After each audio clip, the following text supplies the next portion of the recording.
J'aime beaucoup utiliser cette variation de coups pour pouvoir amener mon adversaire à la rupture. On veut aussi en apprendre plus sur toi, les téléspectateurs ont envie de te découvrir. Ouais. Parle-nous un peu de ton style de jeu, Victor, de tes qualités, de tes défauts dans le squash, hein, bien évidemment. À part si tu veux ouvrir sur la vie en général, hein, c'est comme tu veux.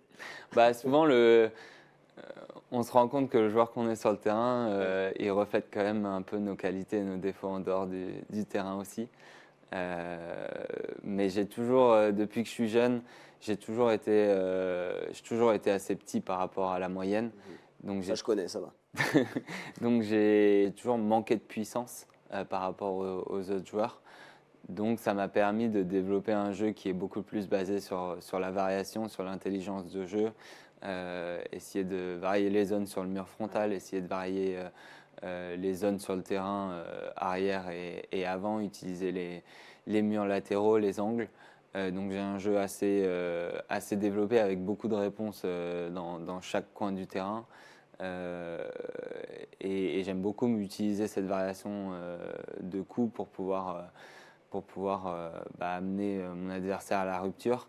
Après, maintenant, j'ai développé une certaine puissance parce que c'est un peu obligatoire pour essayer de dépasser ses adversaires sur le fond du terrain. Autrement, ton adversaire finit par être à hauteur du tee et à tout voler.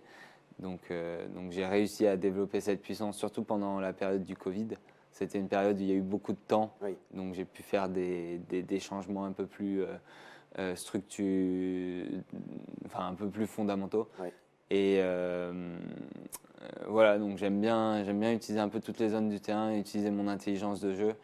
J'ai un physique assez petit, mais je suis très endurant, ce qui me permet d'avoir une bonne couverture du terrain aussi.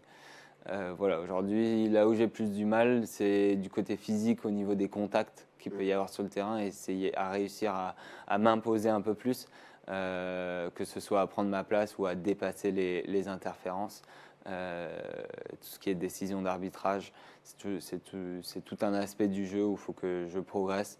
Et puis savoir gérer les moments importants, savoir fermer le sac quand on a réussi à prendre un break de 2-3 points, ou quand on arrive, tu vois, comme le match d'Ali Farag à 9-6, 9-7 au troisième, savoir vraiment être assez lucide pour, quand l'opportunité arrive, vraiment la saisir et garder le destin du match entre mes mains, quoi.